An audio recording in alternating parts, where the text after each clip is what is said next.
It's time for this week's episode of Brandon Sports Talk, featuring in-depth interviews from those who are trending in the world of athletics.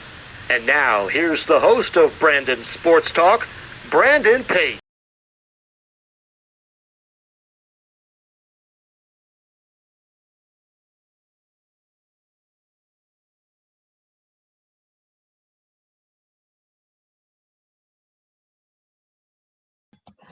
Welcome back to Brandon Sports Talk. In today's episode, I have the privilege to interview Grant Nicholson, who is a mascot coordinator. How are you doing today?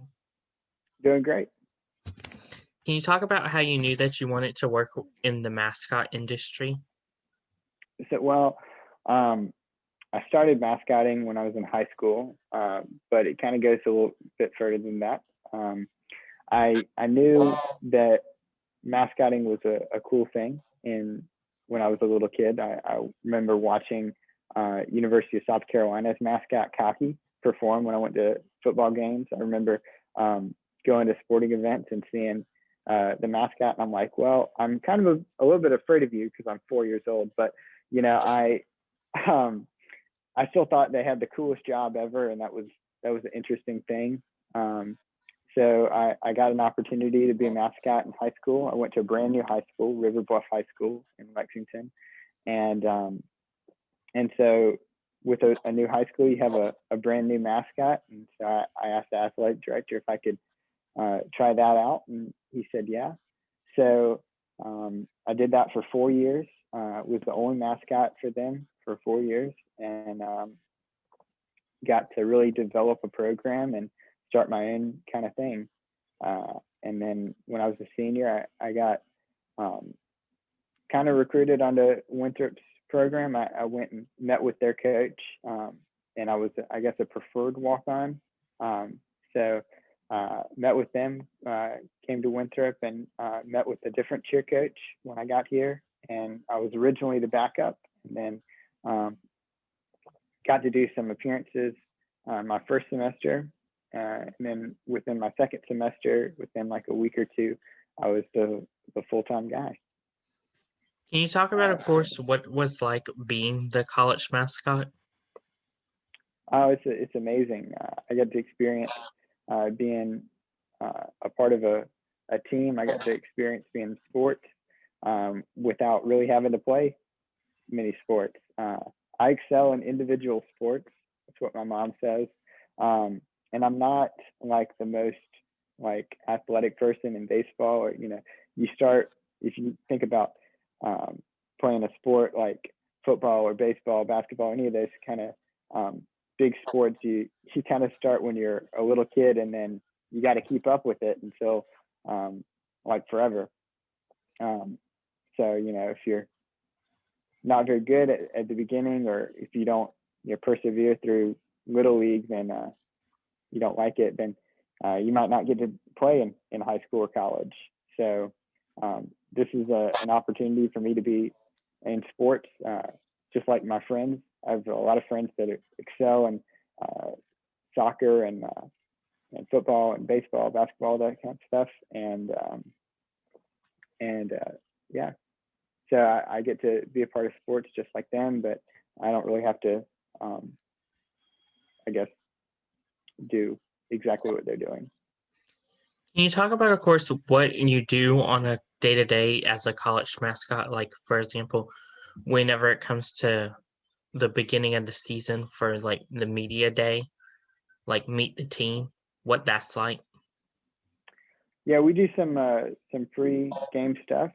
A lot of what I do is on game days, but I also do a lot of stuff that's preparing for game days. So I'm the coordinator really for the university. I'm the only mascot, and we don't really have a huge cheerleading team, especially this year with COVID going on. So I have a lot of freedom in what I do. So I'll meet with our marketing program, our marketing team, and we'll discuss how we can incorporate the mascot big stuff into games, into press, all that kind of stuff. Formulate a plan. I'm always thinking of new ideas that I can incorporate into my character. new skits, new dances, new props, and all kinds of different things that I can do. I do a lot of stuff with cameras as well. I'm a film minor, so I have a lot of experience working in production of sports, but also just independent kind of things. So that also helps with my ability to do marketing with social media and that kind of thing. What was your time like working with the Rebels sports group as a mascot? Yeah, I was hired by Relevant Sports Group a couple years ago, 2019, I think. The International World Cup Championship was a big soccer, tournament. They had all kinds of teams from around the world, mostly Europe, and they came to America to do some games in the summer. And so they were traveling all across America and went to all the major cities, LA, Boston, Chicago, I guess, all those places. One of the cities was Charlotte, North Carolina. Winthrop is about 30 minutes south of Charlotte. So I got an opportunity to work with Relevant. They traveled, Arsenal was the mascot character I got to do. I got to be Gunnersaurus, which is a big dinosaur for Arsenal FC, a soccer team. And so I got to be that character. They have a mascot back in the UK, but I guess they just brought the costume, and they were going to outsource all the mascot performing to the local people. I guess I'm a local person, so yeah, I got to do that, and that was a really cool experience. I got to do some pregame stuff, some halftime stuff, and then we also did some press coverage and like media stuff at a big festival the day before the game.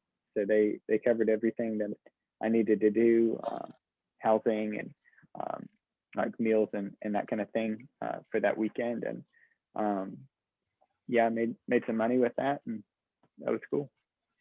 What is the day-to-day roles and responsibility as a mascot coach? Well, yeah, as a mascot, as the only mascot for Winthrop, I really am in charge of coaching myself, sort of, but I also coach some other people. My mom is the coordinator for my high school. We, since I left, I wasn't able to participate as much, especially with the coaching and the planning, all that stuff of running the program from an administrative standpoint. So my mom is a teacher there, and she helps with that program, and I also help with it when I can. So I also coach those people too. A lot of it is just planning and trying to come up with what we're going to do next. It's a lot of working with social media, knowing that side of the business. I think being a mascot involves a lot of knowing social media, knowing production and film, knowing prop and costume maintenance, that kind of thing, as well as being a performer, a good dancer, and I guess a stunt person. Really depends on what kind of character you got. If you're like a big heavyweight character with a big belly, you might be a more dopey character. But if you're, this character that's kind of slim and has some giant muscles with them, then you might be a more athletic character, and that character could be a little bit tougher and more of an aggressive character. Can you talk about, of course, what are some of the differences and similarities on the college level on mascots versus the professional level? Well, I haven't gone fully professional, so I'll have to get back with you on that. But I think it really depends on what level you're doing it at a college, on a college level. If you're going to a huge D1 school like Auburn University, that program happens to have a lot of people, a lot of mascot alumni that are professional mascots currently or have been professional mascots. So they run their program like like a professional sports team mascot program would be run, or almost exactly like it. But if you're talking about me, I'll do my best, but my school doesn't put as much effort into our mascot program. That was kind of one of the things that I want to leave as my legacy. So it really depends. Like I mentioned earlier, when you're a mascot, that whole industry is knowing marketing, it's knowing social media, using social media, it's knowing how to do performing, and production and planning, writing scripts, that kind of thing, creating promotional items to market your character, like books, and writing scripts, and planning exactly what you're going to do before you do it. Of course, what is it like on game day as the mascot? Well, when I show up about 2 hours early right now. And well, I guess not right now. On a normal year, COVID kind of messes things up. I show up a little bit later than that.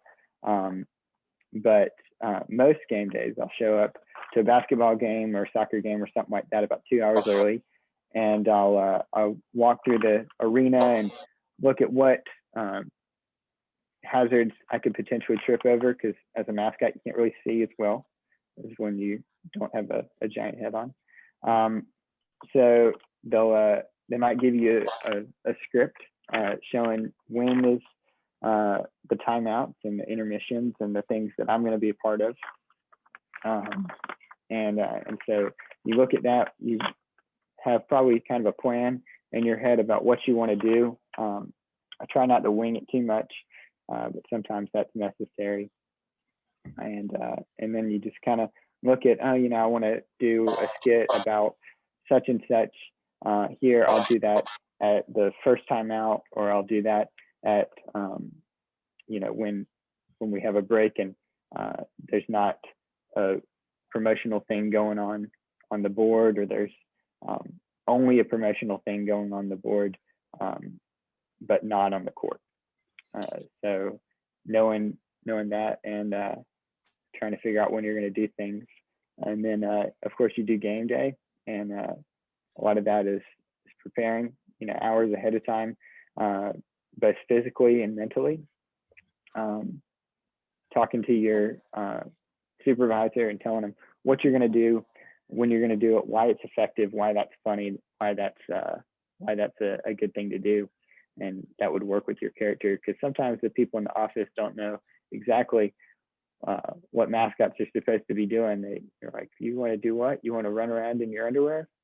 Why is that going to, so, that's the kind of thing that you have to sometimes convince somebody weeks ahead of time, maybe. So drinking a lot of water right before game day, and then sweating it all out. And then you do post-game stuff sometimes, maybe media coverage, maybe celebrating. We had a big win this past weekend with the Big South Championship. I remember we won it last year as well, and I was in the costume for about an hour after the game had ended. So sometimes you do some pregame stuff about an hour before in costume, and then you do the game, and then you do some post-game stuff maybe. When it comes to, of course, you said timeouts and stuff, are you talking about more like your TV timeouts that are scheduled versus your in-game timeouts? Both. So they'll say media timeout, or they'll say official timeout, and I think that means that they're going to be going to a commercial if it's televised. Sometimes not all our games are televised. I don't go to a huge school, but I do go to a pretty exciting school. I go to Winthrop, and we have a very successful basketball program. We're going to be going to March Madness this year, and we pretty much went undefeated. We got beat once, so we're like 22-1. So that's a pretty good record. So we do have a very good basketball team, but but we don't get as much media coverage as some of the bigger schools. So it really depends on what game we're doing, what the level of press, I guess, is.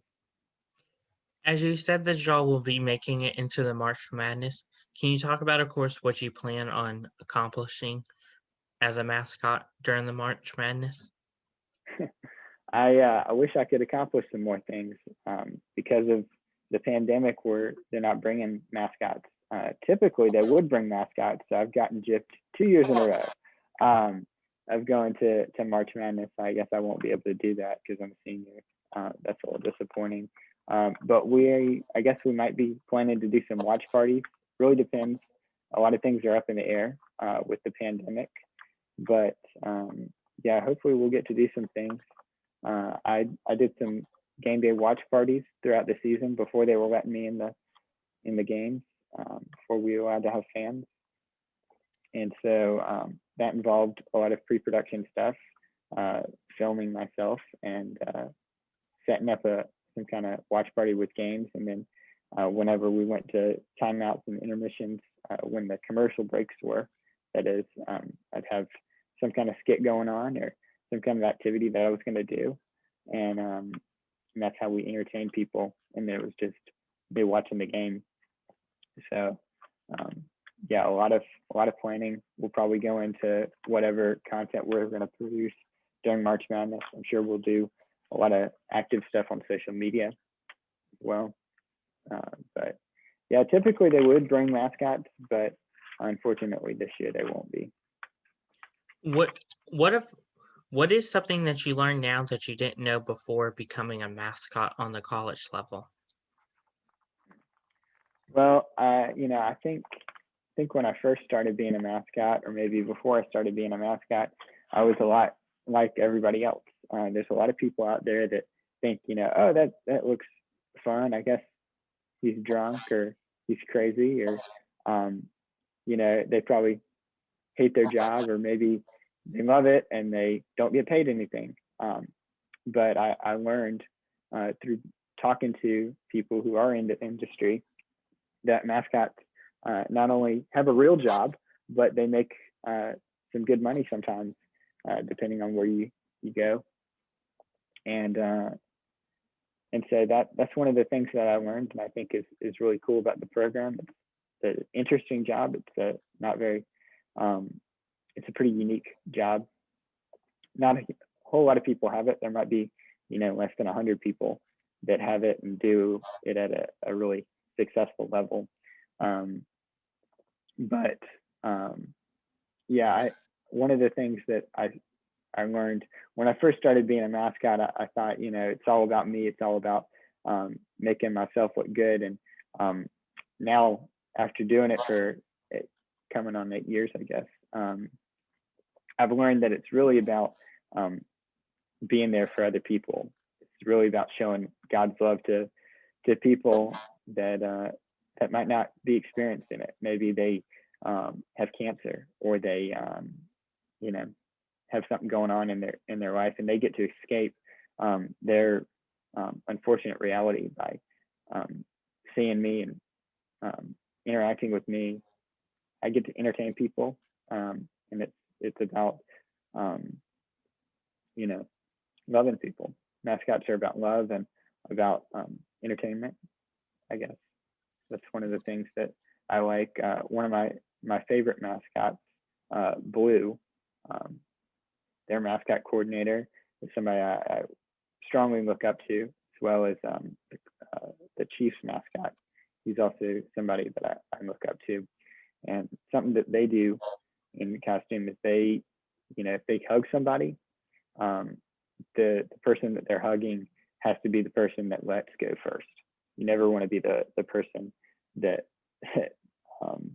that lets go first, because maybe they just need a hug. So it's about love. It's about commitment. That's so inspiring.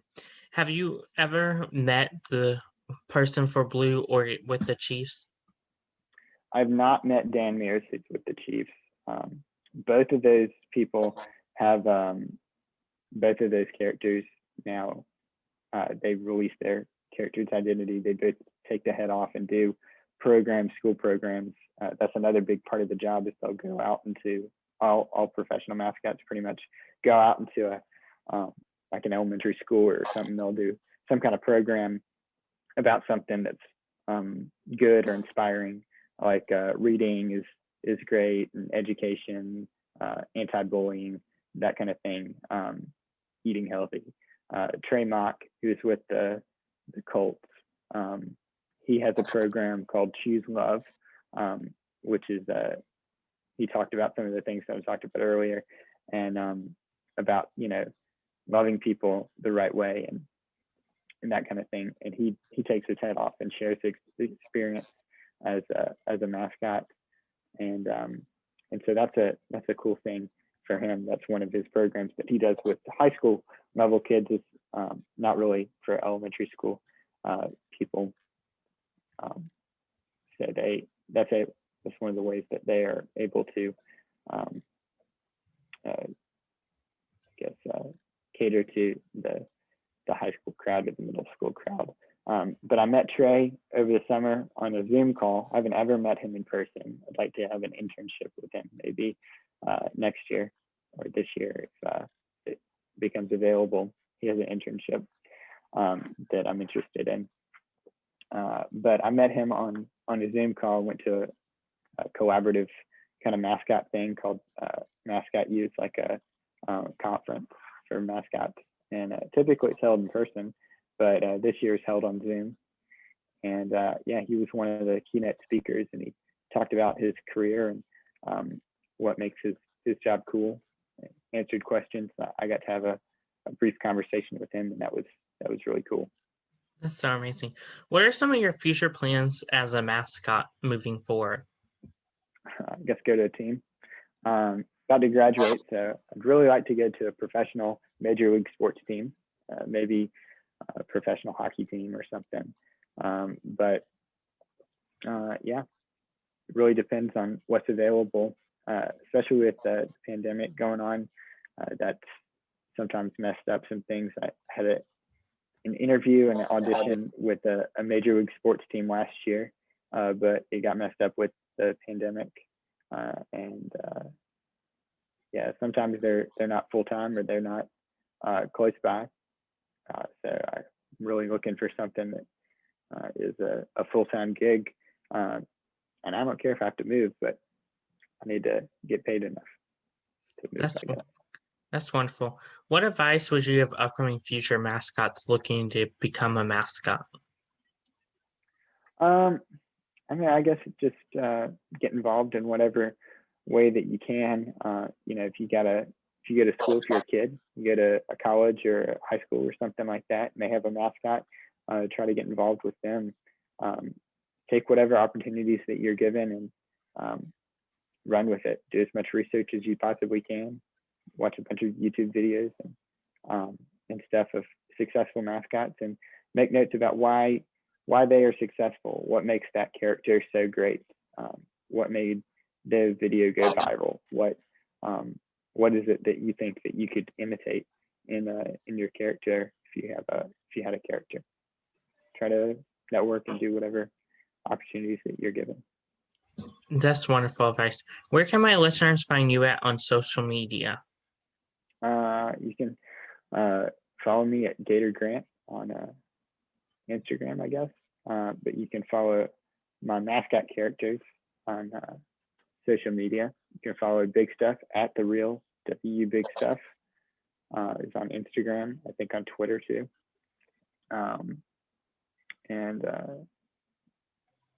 It's WU Big Stuff on Twitter, and Facebook, also Facebook and TikTok. So you just look up that kind of thing, and you'll probably find me. That's wonderful. Thank you again, Grant, for your interview, and best of luck in your future, wherever it may hold you. Yeah, thanks. You can find Brandon Sports Talk on Facebook at Brandon Sports Talk, Instagram at Brandon Sports Talk, Twitter at Talk_Brandon, and you can find me on YouTube at Brandon Sports Talk. Don't forget to like, comment, and subscribe. Thank you again, Grant, for your interview, and best of luck. You've been watching Brandon Sports Talk. Please feel free to like, share, and subscribe to Brandon Sports Talk on social media and on YouTube.